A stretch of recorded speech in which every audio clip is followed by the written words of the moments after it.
Jayo Radha Madhava Kunja Bihari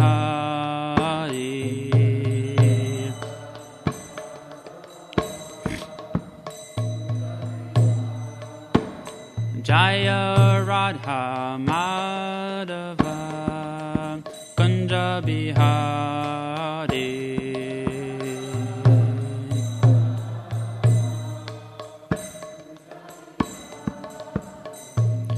Gopi Jana Vallabha Girivardhari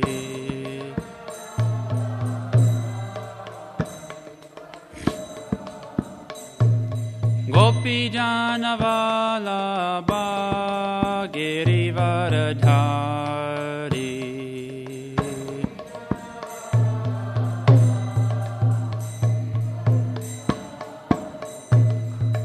Yashoda Nandana Brajajana Ranjana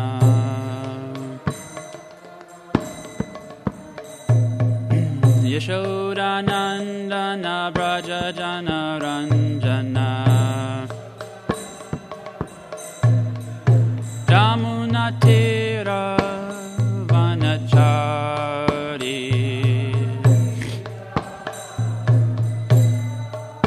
Jamuna Tiravanachari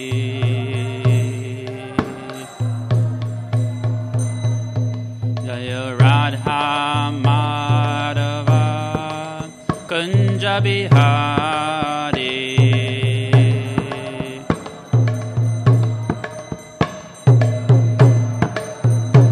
Jaya Radha Madhava Kunja Bihari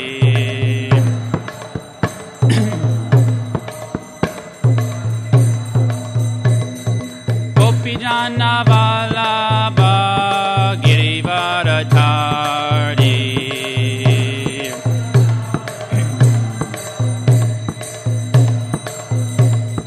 Gopi Jana Vallabha Girivardhari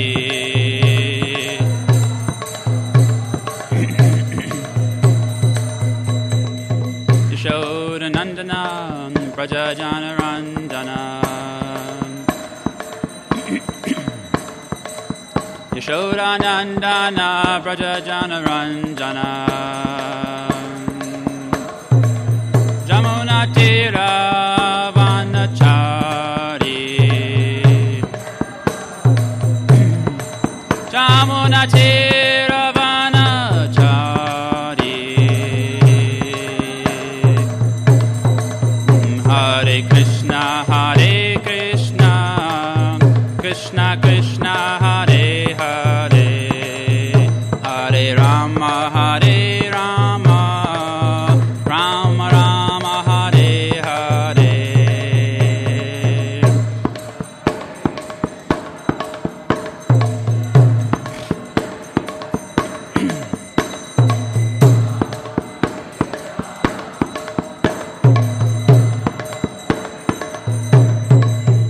Hare Krishna Hare Krishna Krishna Krishna Hare Hare Hare Rama Hare Rama Rama Rama Hare Hare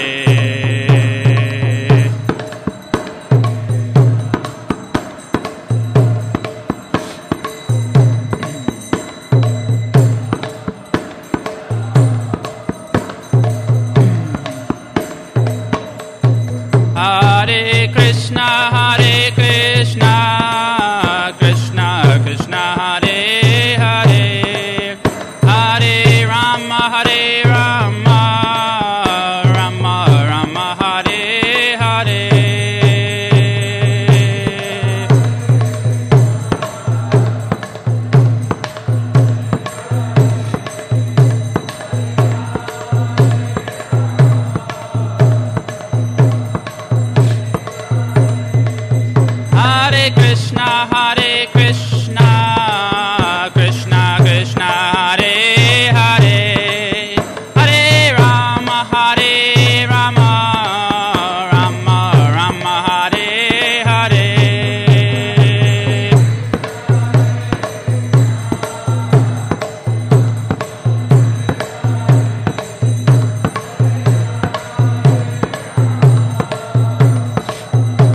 Vishnupad Paramahansa Parivrajacharya Vishtottara Shada Sri Srimad His Divine Grace A.C. Bhaktivedanta Swami Srila Prabhupada Ki Jai Anantakoti Vaishnava Vrinda Ki Jai Namacharya Srila Haridas Thakur Ki Jai Srimad Bhagavatam Ki Jai. All glories to the assembled devotees. All glories to the assembled devotees. All glories to Sri Sri Guru and Gauranga. Om Namo Bhagavate Vasudevaya.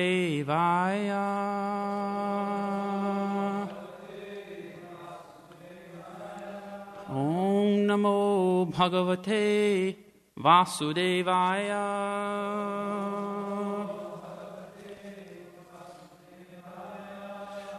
Om Namo Bhagavate Vasudevaya.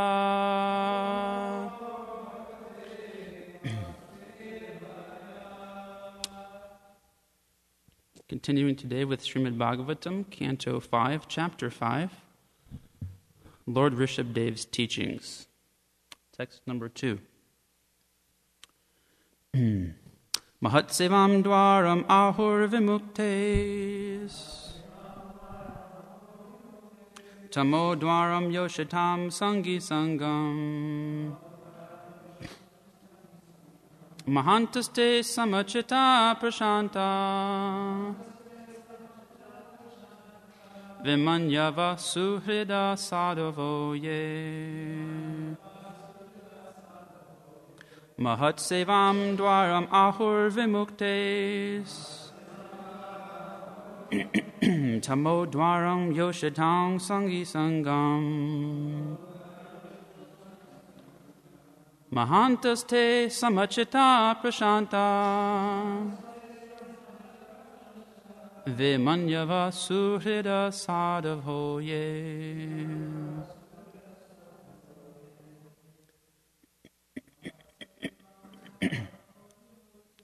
Mahat sevam dwaram ahur vimukte Tamo dwaram yoshatam sangi sangam Mahantaste samachita prashanta Vimanyava suhrida sadhavo ye.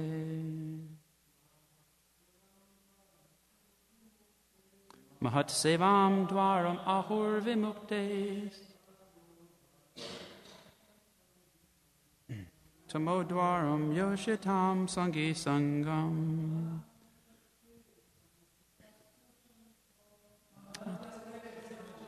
Shanta.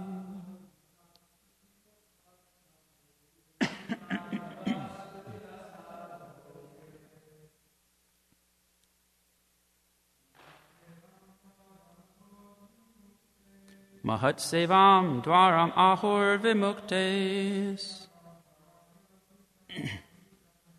Tamo Dwaram Yoshitam Sangi Sangam.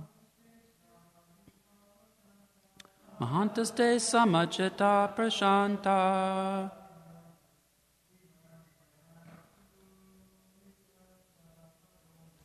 Vimanyava Suhrida Sadhavo Ye.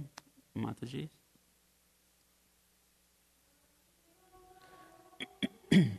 Mahat Sevam Dwaram Ahur Vimuktes. Tamo Dwaram Yoshitam Sangi Sangam. Mahantaste Samachita Prashanta. Vimanyava Suhrida Sadhavo Ye. Mahat Sevam Dwaram Ahur Vimuktes. Tamo Dwaram Yoshitam Sangi Sangam.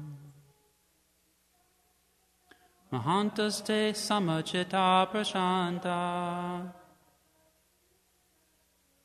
Vimanyava Suhrida Sadhavo Ye.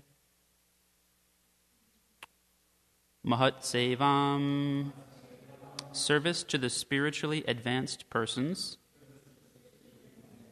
called Mahatmas. Dwaram, the way. Ahuhu, they say. Vimuktehe, of liberation. Tamahadwaram, the way to the dungeon of a dark, hellish condition of life. Yoshitam, of women. Sangi, of associates. Sangam, association. Mahantaha, highly advanced in spiritual understanding. Te, they. Samachitaha, persons who see everyone in a spiritual identity. Prashantaha, very peaceful, situated in Brahman or Bhagavan. Vimanyavaha, without anger. This is interesting, it's an instruction for devotees. One must distribute Krishna consciousness to persons who are hostile without becoming angry at them. You don't have to repeat the whole thing. Suhridaha, well-wishers of everyone. Sadhavaha, qualified devotees, without abominable behavior. Yea, they who. Translation and purport by His Divine Grace, Srila Prabhupada Ki Jai.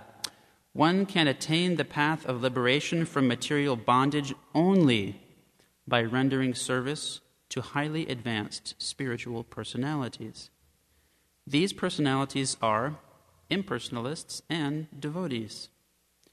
Whether one wants to merge into the Lord's existence or wants to associate with the personality of Godhead, one should render service to the Mahatmas. For those who are not interested in such activities, who associate with people fond of women and sex, the path to hell is wide open. The Mahatmas are equipoised. They do not see any difference between one living entity and another. They are very peaceful and are fully engaged in devotional service. They are devoid of anger, and they work for the benefit of everyone. They do not behave in any abominable way. Such people are known as Mahatmas.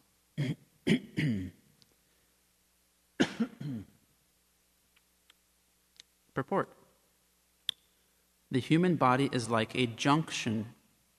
One may either take the path of liberation or the path leading to a hellish condition. How one can take these paths is described herein. On the path of liberation, one associates with Mahatmas, and on the path of bondage, one associates with those attached to sense gratification and women. There are two types of Mahatmas, the impersonalist and the devotee.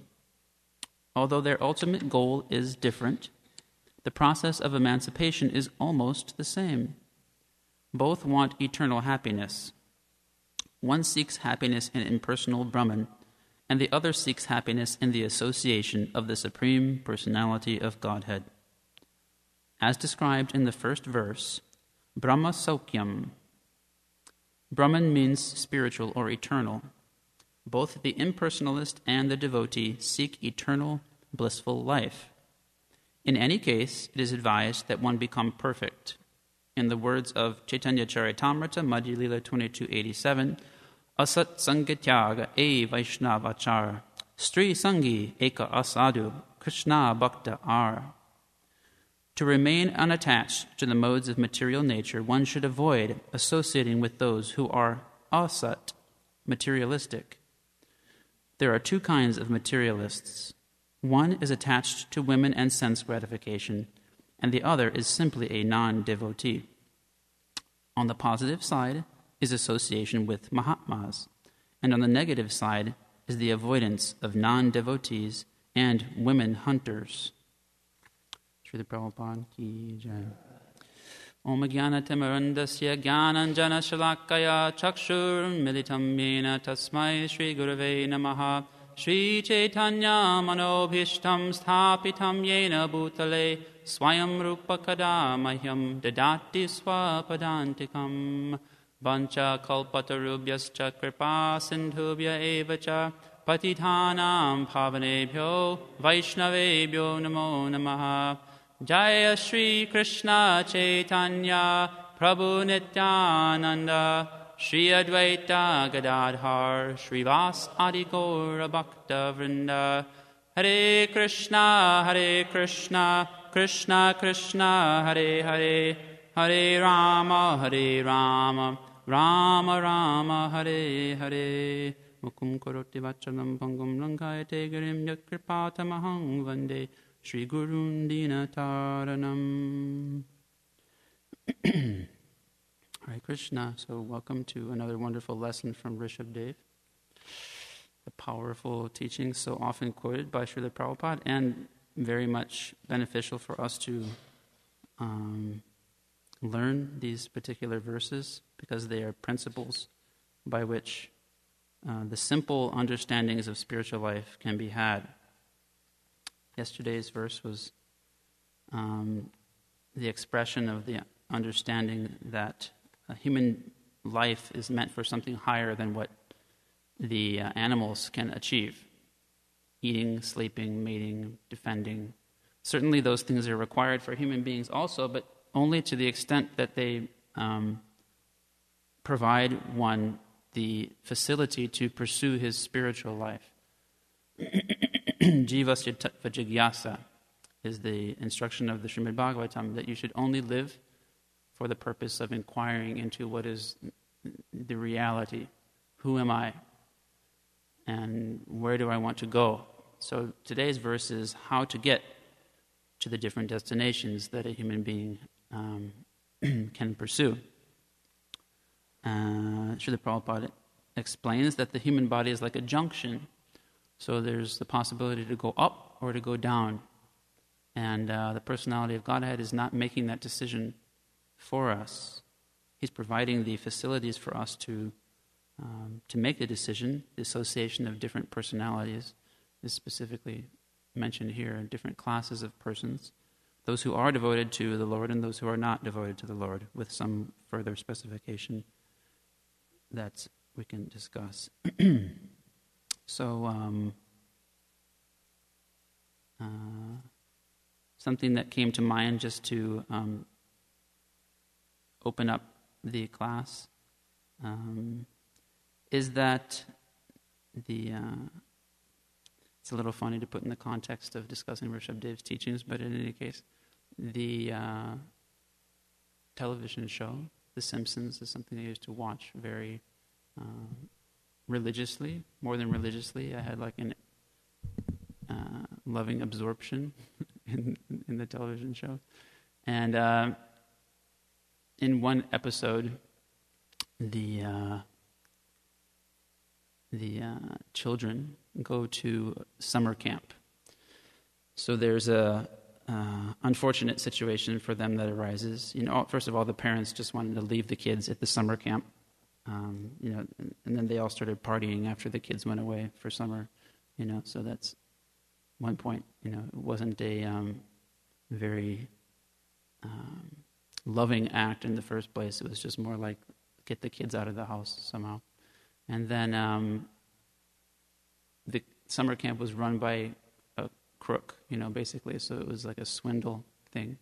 And the people who were sort of the counselors were like hoodlums. And when the parents would send like a care package to the kids, the hoodlums would take it and like eat their cookies and throw away the note that the mom sent for the kids, and the kids are in a cabin that has like cold air and rain coming through it, and their blankets are torn, but they're waiting for this guy, the clown, this famous clown that's coming. I'm purposely avoiding a lot of the names and stuff to not get into so many details. They're waiting, but they have this hope, like this famous clown is supposed to come, because the camp is like named after the clown, and they're all watching him on TV, so they go to this camp thinking it's going to be fantastic, and he's going to come at the end. So they're suffering through this whole ordeal. I don't know where my parents are, I can't get a hold of them. These hoodlums are like even restricting us from communicating with our families, and we're cold and wet, but Krusty's coming, the Krusty the clown is coming. So anyway, I couldn't avoid saying it. I was thinking of what the exact dialogue was. Unfortunately, I can remember. So anyway, the hope that this clown is coming is what's carrying these kids to the end of the summer camp. So finally, the end comes, and the swindler camp, organizing guy says, "Here comes your favorite, clown," and out stumbles like this drunken bum with a clown suit on, supposed to be the clown, and all the kids are like, "That's not the clown," So it turned, the whole thing was like a disappointment, and then yada yada yada. A lot of other funny stuff happens, but anyway, so these incidences are evidence of generally how we are disappointed in life by those who are supposed to be helping us or giving us something to hope for. Right? The parents just drop the kids off, and they're like, "Hey, finally we get to have a good time with our children." And then, the people that they put them in the care of, they're also, just swindlers. And ultimately, the whole thing is a disappointing experience.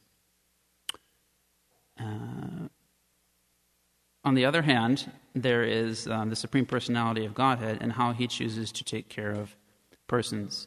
And although the TV show is a funny incident, when we read and hear about what the Supreme Lord has to say, it's a little bit harder to laugh. But at the same time, it's 100% more loving and caring what's being expressed in these episodes of the Srimad Bhagavatam. So the teachings of this chapter are very direct. They're very what you could call heavy. They're very to the point. But the reason for that is because Rishabdev, who happens to be a king, the representative of God, but he also happens to be the personality of Godhead himself, he is coming to set the example for how a leader should act, and he's also coming to deliver the same message that a real king should deliver. Here's how you can actually be happy, my dear children. He's speaking to his sons specifically in this case, but everyone's a child of God. So all the instructions are meant for the children of the Supreme Personality of Godhead. So, and there's no disappointment at the end of this path, although the beginning doesn't look as attractive as a summer vacation. The end is much more rewarding than a disappointing set of circumstances that you'll find in material life. And the junction of human life, Rishabdev has explained, should be taken very seriously, but he doesn't just say take it seriously. He says, here's how to take it seriously. He's giving the instruction for how to take it seriously. And he doesn't only say, associate with people who know something about spiritual life. He gives both sides. Here's what will happen if you do this, and here's what will happen if you do that. If you associate with people who are on the path of transcendence, then you will also make progress in that direction. And if you associate with persons who are on the path of degradation, you will also make progress in that direction. Make your choice. That's the position of the Supreme Personality of Godhead. Name dveshosti na priyaha, samoham sarvabhuteshu. He doesn't have any, as a spiritual person is described here as samachitta, seeing everyone in a spiritual identity. The Supreme Personality of Godhead, or God, is seeing everyone equally. He doesn't have an agenda for his. He doesn't have a fruitive or material motivation that I want certain people to be punished, or I want certain people to be rewarded, or I want certain people to suffer, or I want certain people to enjoy. He is simply fulfilling the desires of the living entities. But he's not leaving them without guidance. He's giving them the strongest guidance. And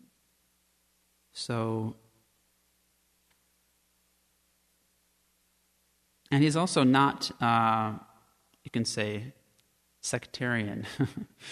He, even to the point of explaining here, as Srila Prabhupada is teaching us through the translation, that either impersonalist or devotee transcendentalist, it falls in the same category, because the happiness, a Mahatma or a great soul, is one who is seeking eternal happiness. So, a teacher Mahatma is one who teaches you how to achieve eternal happiness, and one who is on the path of transcendence, or one who makes the right choice here at the junction of human life, is one who chooses, I would like eternal happiness, as opposed to temporary happiness. And that can be either an impersonalist or a personalist, technically speaking. It's just like Krishna says in the Bhagavad Gita, chapter 12. It's possible, after following the impersonal path, that you can achieve spiritual realization, or that you can come to me. But he says that path is full of dukkha, it's full of misery, specifically for those who are embodied. Dehavad bir avapyate. So, in other words, in a very unbiased manner, Krishna is saying, you better be a personalist, or else you're going to suffer a lot. But he's giving the choice.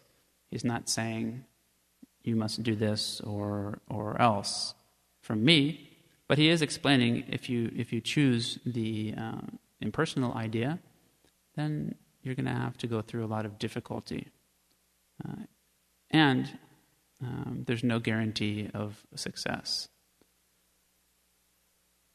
So Rishabdev is also not, and Srila Prabhupada representing Rishabdev is also not partial in an improper way. He explains the facts. It's possible by following an impersonalist Mahatma that you can achieve success, but not very likely. So that point to touch on, since it's mentioned here very clearly, both of them are on a path, following a process that's almost the same, because both want eternal happiness. But clearly we're propagating the Vaishnava philosophy of personalism.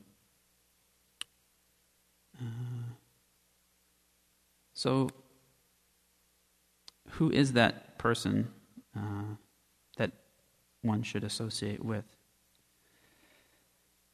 First, like I said, Mahatma means one who is seeking eternal happiness. So that helps us to understand the context of the rest of the qualities that are being described. If one is seeking eternal happiness, then he will be equipoised. Equipoised because his focus is on the eternal, not on the temporary, either happiness or unhappiness in a temporary sense, because he understands these things are going to always fluctuate because of the modes of nature, because nature itself is always in flux.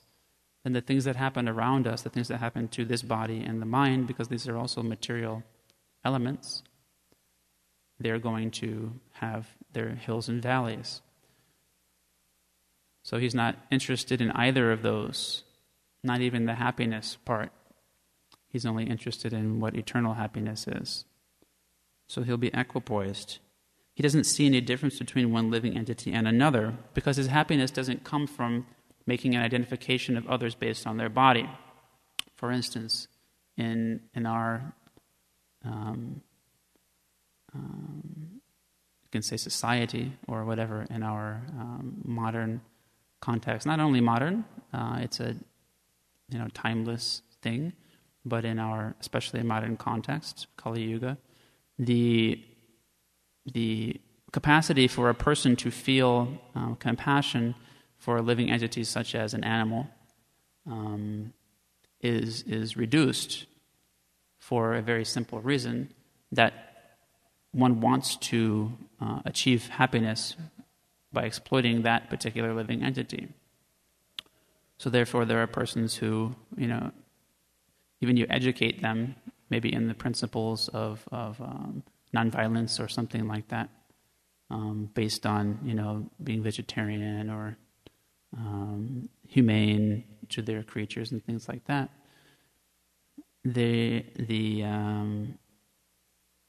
vision of the living entity is not spiritual. In other words, they're not seeking happiness through relating to them in a spiritual way. They're seeking happiness by relating to them in a material way. Even a vegetarian can certainly do this, right? We can eat vegetables or plants and see them in a material way and exploit them without having a higher sense of the purpose of their life.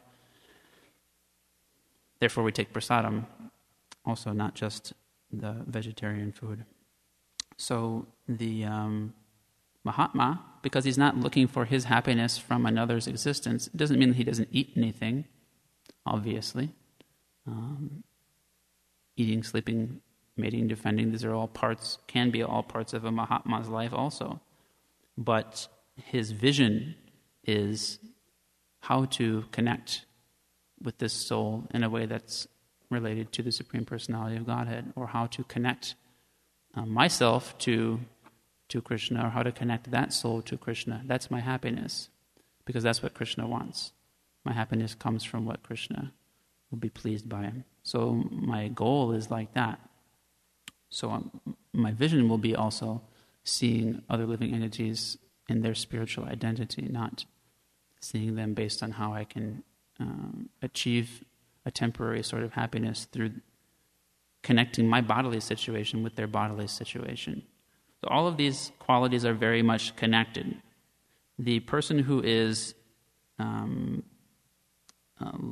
leading one to a dark, hellish condition of life is attached to a worldly sort of development of enjoyment. Specifically, Srila Prabhupada says women and sex. Women means, in this context, over-attachment to enjoyment through sexual relationship, you can say, or not in a physical sense necessarily, but family and that kind of thing, where one wants to stay in that situation and not look at the higher goal of life. Right, like in Bhagavad Gita, the qualities of knowledge are elucidated, and not being attached to, being detached enough from the context of family life and those things to be able to look at the higher goal of where am I going in the eternal sense, not being grihavrata, not being in the context of thinking that I'm going to find my happiness in the temporary circumstance, even with nice relationships, even with persons that I love. I know that's not the ultimate goal of life. Right, so that's a person who is not realizing that point is a person that is on a path of further entanglement in material nature. But a Mahatma, although relating to persons of the world, although not disassociated from the opposite sex necessarily, we'll hear Rishabhdev talk about that more later. It doesn't matter whether one is a householder or a renunciate or whatever. The principle is seeing the spiritual identity of everyone in that circumstance and seeing the spiritual goal of life as the purpose of all the activities that one does in life. A Mahatma doesn't see any difference between one living entity and another, and he's very peaceful while being fully engaged in devotional service. He's devoid of anger and works for the benefit of everyone. So Srila Prabhupada puts into the word-for-word synonyms, one must distribute Krishna consciousness to persons who are hostile without becoming angry at them. It's an interesting, is inserted that instruction for how a devotee is supposed to be able to conduct his outreach activities. In other words, there are reasons to get angry, obviously, if somebody attacks someone else physically or even verbally, if it's abusive or offensive kind of thing, that, anger may be appropriate in certain circumstances, but in this context, it's vimanyava. He doesn't have a sense of false prestige. I am a spiritual person and these people are not, so therefore, they don't respect me or they don't respect what I'm teaching to them, so slap or something.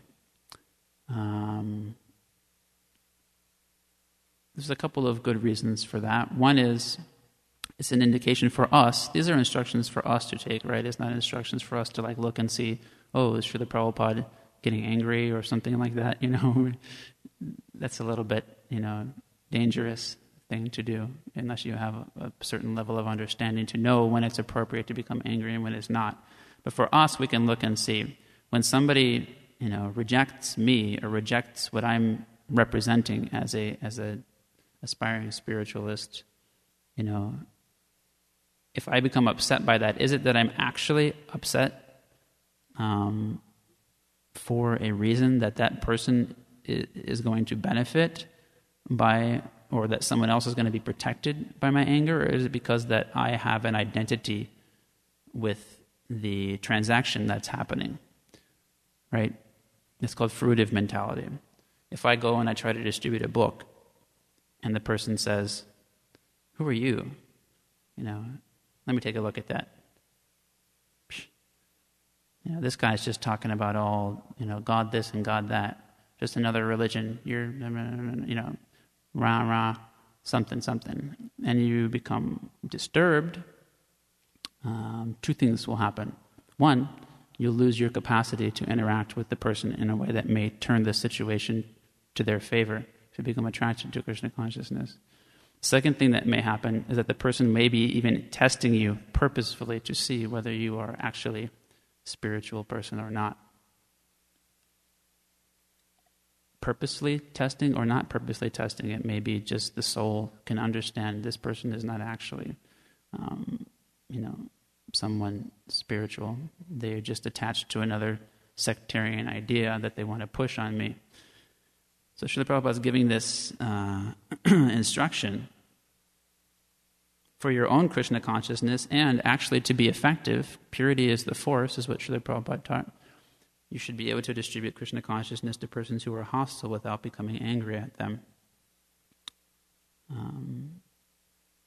Also, Lord Chaitanya teaches by his example and by his shikshashtakam, by his instruction, that one should never become angry for one's own part. If somebody slaps you, if somebody, disgraces you, Haribol, I get a chance to be humble,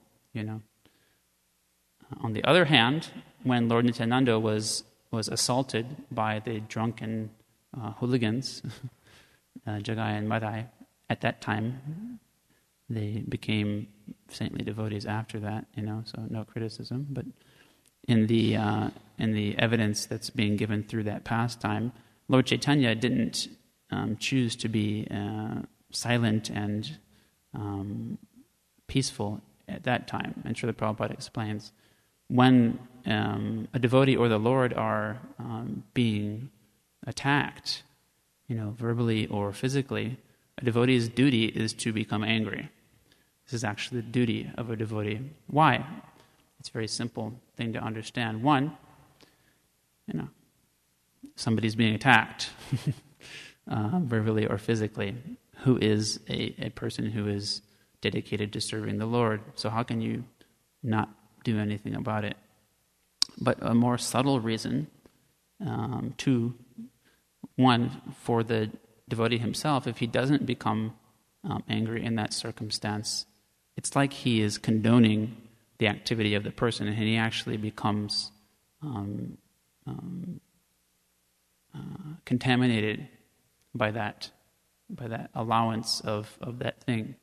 Haridas Thakur expresses himself that he went to the, whatever it was, magistrate, Qazi, someone, and who had brought him there to tell him, don't chant the name of Krishna any longer. And was not speaking highly of the tradition of Krishna Bhakti. And so subsequently, Haridas Thakur explains, he was punished, beaten in the 22 marketplaces because he didn't defend the Supreme Lord in that situation. So, he's showing by his own example, it's not okay to accept that persons are making a hostile expression or something towards the Lord or his devotees. But anything that happens for our behalf, we should be willing to accept it, because that's the spiritual point of view. Ultimately I'm a spirit soul, the other person's a spirit soul. My only desire is to connect with them in some way that we can both connect to Krishna. So if I'm worried about honor and dishonor and those kinds of things, both of us are going to be missing out on the benefit. So this instruction is there. Srila Prabhupada's inserting in the word for word. And working for the benefit of everyone, suhrida, well-wishers of everyone.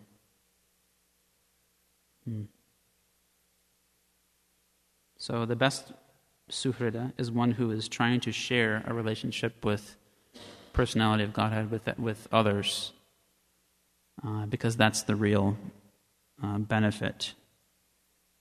Eternal happiness. Although not everyone may be seeking eternal happiness, a cool-headed person can understand that eternal happiness is better than temporary happiness. It's a simple thing to consider. But when persons look at spirituality or religion, they think, you're just trying to close me into your box. Therefore, these principles are being given by the personality of Godhead and by our disciplic succession, not as joining a particular group or something like that, but rather benefit yourself by taking a step forward in your relationship with God. Srila Prabhupada explained that he didn't come to convert people to a particular tradition. He rather came to remind them of that which they had forgotten, which is their relationship with the personality of Godhead. So, the business of a devotee is to somehow or other attract persons to the idea of living a life devoted to God, or living a life in the interest of the soul, advancing towards understanding who they are and what is their eternal blissful relationship with Krishna. Krishna means God, right? Krishna, Prabhupada would say this so many times. Krishna means God. God means Krishna. Krishna is the name of God. So Rishabdev is even allowing the possibility for one to look at the impersonalist. Impersonalist doesn't mean Mayavadi in this context, one who is blaspheming the Supreme Lord, but rather one who is actually seeking happiness in spiritual realization. And there are such persons that exist.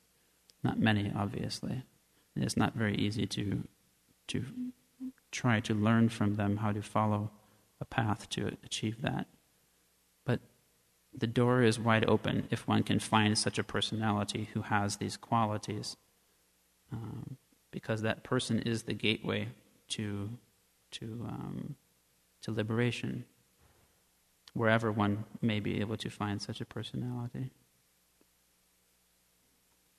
So, just to conclude, there were 3 points that I wanted to bring up, and this is what I saw as the simple thing that is being explained here, that human life allows us to take one path or the other. That's something that we should know. This is proper education.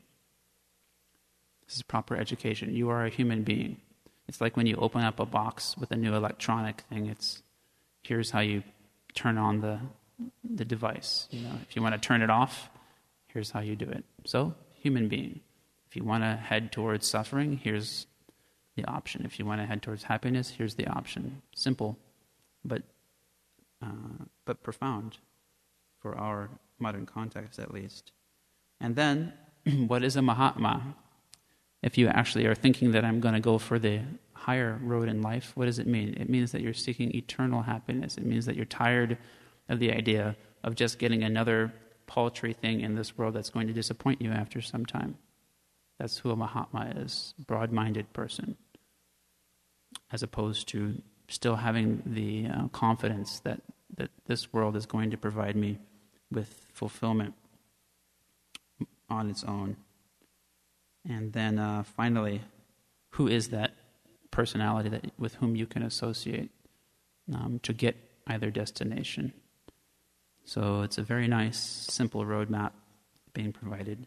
It's just up to us to remember the instruction and take the right path in all circumstances. So anyway, that's my kind of overview of things. Any comments or questions? Yes, look, Prabhu.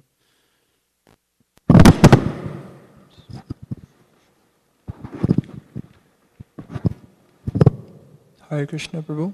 Hare Krishna, Prabhu. Thank you very much.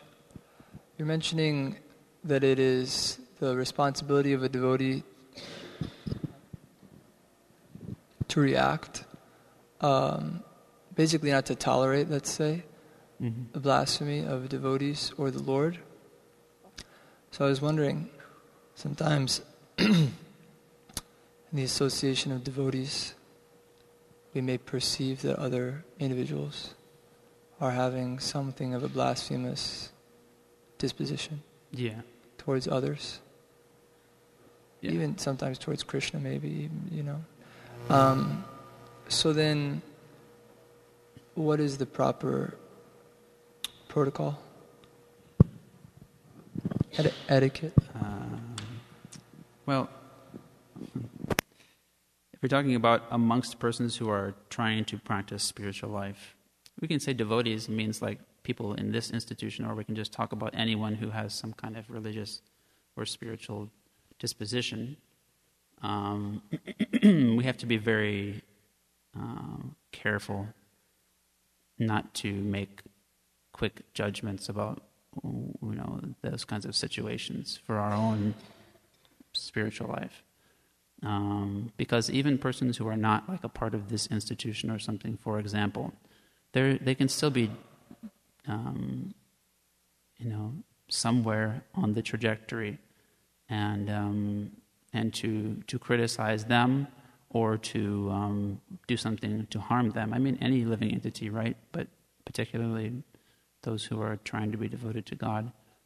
There's a spiritual consequence. Krishna is not going to be happy with that, because the opportunity is there to help that person to make a step farther on their path. And if due to some sectarian idea or whatever, sectarian can even be within one institution. You can be sectarian, like, I mean, obviously if somebody is talking about Krishna, that's not very sectarian, but, it can be this guru or this temple or whatever, Where am I acting from? Am I genuinely acting from a platform of wanting to help that person move forward in their relationship with Krishna? Do I even have the understanding of what needs to be done in that circumstance with that particular person to help them move towards Krishna? And am I acting in a way that I am not going to be harmed in my path towards Krishna? All these things, if one doesn't have the understanding of them, the best thing to do would be to leave the situation as opposed to trying to say something that might be just as offensive as what the other person is saying. So that would be my first caution from my own application, consideration, realization, etc. It can be very dangerous, in other words. So we have to have a little bit of a level of understanding to be able to apply that, even with persons who are not spiritualists, because conditioning is there. And the conditioned tendency, as I was discussing, is to become angry for some reason other than that reason in itself, that we actually understand that that person is envious of the Supreme Lord or the devotees. Rather, it may simply be there's some situation going on where they don't like me or the way that I've expressed something, or some external thing that's not really very important, and we jump into it like I'm defending Krishna, and really, Krishna's like, hey, but this is just like a joke, but I'm throwing myself into the fire. So those situations are very dangerous. Best thing, Nityananda Prabhu was struck physically by somebody. There was no question about what was going on there. In other circumstances, we can simply leave the situation, and that's what's recommended by, generally by devotees, is just leave, come up with some excuse. I have to go somewhere else. I have some other service to do. Another response is to defeat the idea. If somebody speaks poorly of someone else, you can say, hang on a second, I know this devotee, I have a lot of appreciation for them, or something that you understand about the situation that can bring another light to it. And the person may say, oh, okay, that's not what I heard, and then that can be the end of it, as opposed to like I harm my spiritual life or harm someone else's spiritual life. So the attempt should always be from a place of humility rather than a place of thinking that I know for sure what the best way is to handle it. And the self-protection that's best is always to avoid even letting the sound enter the ears. So however we can make that happen first is probably best for us. Those are just some thoughts. I'm not the best person to answer the question, I'm sure. Hare Krishna, thank you for the question. Somebody else want to add to that? Or there's 5 more minutes if you want to ask a question or anything. Anybody? Gokulananda, or is it online? Okay, yeah. Regarding the Mahat Sevan, the service to Mahatmas, so why do you think Prabhupada is mentioning both impersonalists and devotees? Why do I think he's mentioning both? Yes, and also because many times Prabhupada is trying to drive our attention to personalism and not service. Sometimes even So when he said asanga, means also not association with person who don't have the conception of or a relationship with Krishna.